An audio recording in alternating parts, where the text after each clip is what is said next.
So I can only tell you from personal experience that having convinced people to use this technology, they simply don't go back.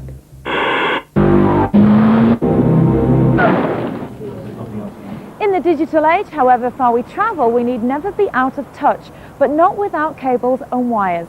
Until now, that is, because there's new technology which means we can cut the communication cord. I'm here at the National Railway Museum in York to step back in time and take a glimpse of the future. Believe it or not, one of the most talked about technological developments of late takes its name from a fierce Viking king in 10th century Denmark. His name was Harald Bluetooth. Bluetooth, identify yourself.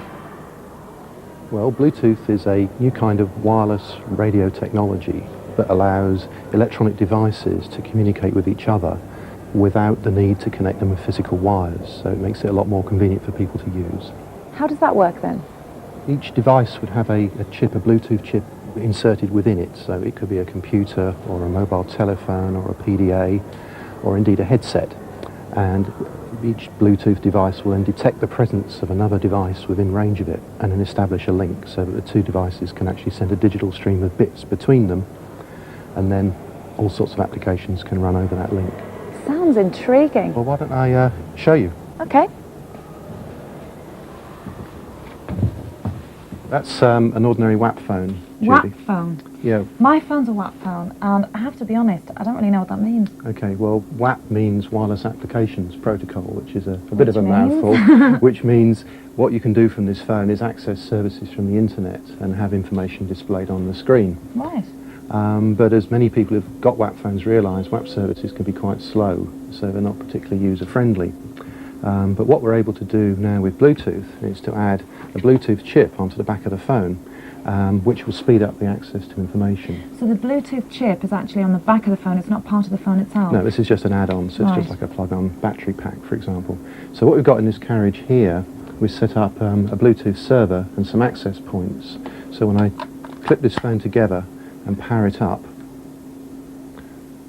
what's going to happen now is the Bluetooth phone, as it now is, will register with the server that we've got on the train, and we've arranged for the server on the train to give us access to the National Railway Museum website. So as you can see, as the phone registers, we've now got the Railway Museum website on the screen. We can now start to browse around, and as you can see, as I move around, the information comes much faster than you would expect from a WAP phone.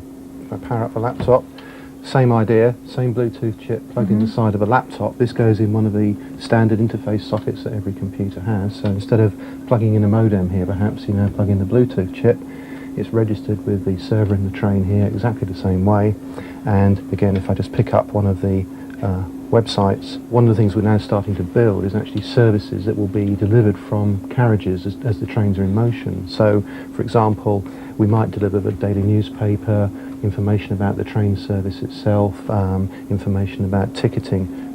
We can see here's a conceptual map of a train on a journey. So as you're a passenger on a journey, in this case going from Sheffield down to London, the blue dot here indicates your train is currently at Leicester. So you know where you are, how long it's going to be before you get to your destination.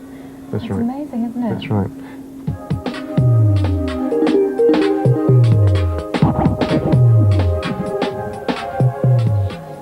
How will it make our lives easier? It will make life easier because it takes away the need to have wires and different plugs and sockets. We all get confused about wiring and it's always a mess. If you look around the back of your computer, there's hundreds of wires coming out the back, and it gathers a dust, and every time you want to move it, it's a real pain. So Bluetooth takes away potentially the need to have a great complexity in wiring and gives you a lot of flexibility about how equipment is used. If you believe the literature and you believe what the manufacturers are saying, there will be something like 500 million Bluetooth devices in the world by the end of next year.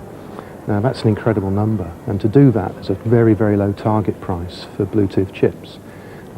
This sort of figure of $2 has been quoted. Bluetooth may well replace things like infrared, which you already have on your computer or your PDA or your mobile phone. Infrared is okay, but it doesn't work particularly well, and it's quite expensive to provide. So probably in the fullness of time there shouldn't be any real difference in having Bluetooth compared with what we have today.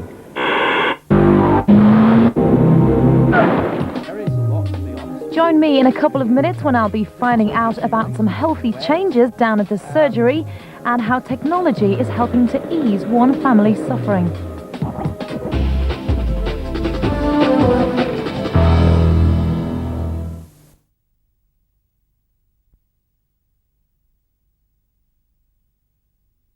Much cheaper. Just normally to like contact my friends, ask them for going out and things like that, and bring my dad as well, get to pick us up from places. So mobile phone technology has really come of age.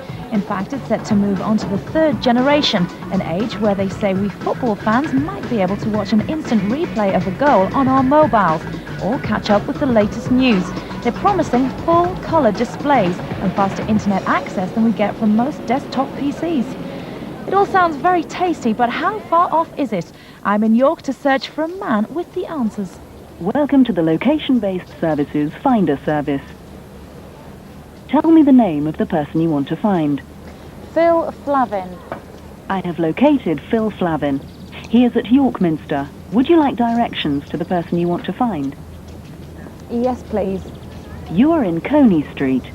Walk north up the hill to the Mansion House and turn right into Stonegate.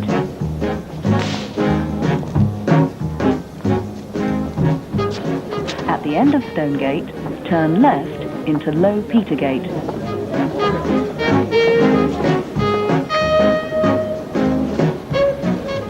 York Minster is 150 yards on your right. Phil, nice to Judy. meet you. How did that work?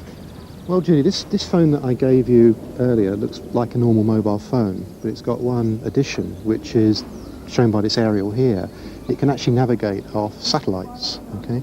So we use the satellites that the military have put into space, and that allows me to get a fix on a whole range of positions in the sky and narrow down the position of this phone to just a few meters anywhere on the Earth. It's amazing, isn't it? It is. So what it means I can do, by knowing your position, I can then feed information to you which is relevant to actually where you are. So when you were trying to find me earlier, my phone in my pocket was reporting a position. You rang the service, it explained where I was, and because it knew where you were as well, it was able to navigate you to me. What else can it do? Okay, well, it could deliver things like tourist information to you. So I built a service just to demonstrate it to you. So the phone knows where it is because it's navigating from the satellites. So it knows roughly it's within about 10 metres of the front of York Minster. So if we dial the number for the tourist service that I've built and you listen to it, you'll get the idea. Okay, so if you have a listen now. I have located you in York Minster.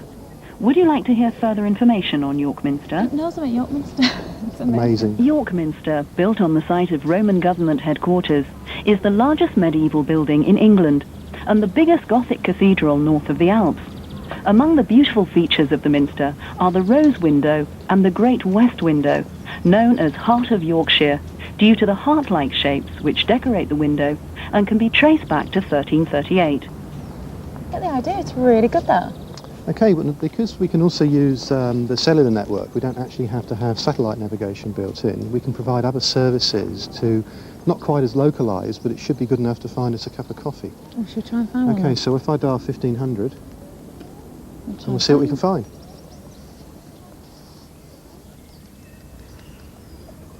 Tell me what else the phone does then. Well, it's got a panic button on the top, as you can see, so the white triangle means if you press that, you could automatically call for emergency help, and the phone will be able to report the position to emergency services, for example.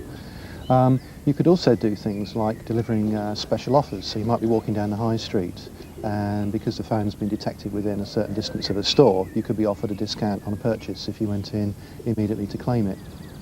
How does the special offers work then? Because presumably you'd have to subscribe to them. I think it would be quite annoying every 2 seconds if it was bleeping as you're walking past shops. You need to be able to opt in and opt out, but I think a lot of people will be interested in that kind of service. Can you explain to me the different generations in mobile phones? Okay, well, the first mobile phones that people had worked on an analogue principle, which meant that the signal could fade in and out. You could still hear, but it got a bit noisy at times. They were replaced by the second generation phones, which are digitally based. So those are the phones we're all working with today, which are the GSM services. The next stage is something called GPRS, which we just talked about. And some people call that 2.5G because it's halfway between the second and the next generation of phones. So GPRS is always on, always connected. Third generation will also be always connected and always on, but it will actually deliver information at a much higher rate than we can do today with GPRS. So, for example, when you were trying to find me earlier in York Minster, we could have sent a map to you, so you could have followed a map and seen a picture. I could also send you a picture of myself over the phone network very quickly, so you'd actually recognise me very easily when we met up. Presumably then, if you could send me a photograph of yourself or a map, then surely you could send a video as well. That's right, yes, absolutely. So a video delivered perhaps to a PDA, a personal digital assistant. That's the sort of a device that some people carry already. It's got a nice colour screen, good resolution, so we could send music videos, download MPEG-3s, for example, straight to your device so you could listen on the move. Okay, well, we've just actually had from the service I've put together to show you a message, and if we have a look at the message now, okay, look, it's an offer for us to go to see The Sound of Music at the York Theatre tonight. So, what do you think? That's handy. Let's go, yeah. I hope no one's mobile goes off in the theatre. Join me in a couple of minutes when I'll be smartening myself up with the latest off-the-peg digital clothing and meeting some intelligent youngsters who are exploring the future of smart cards.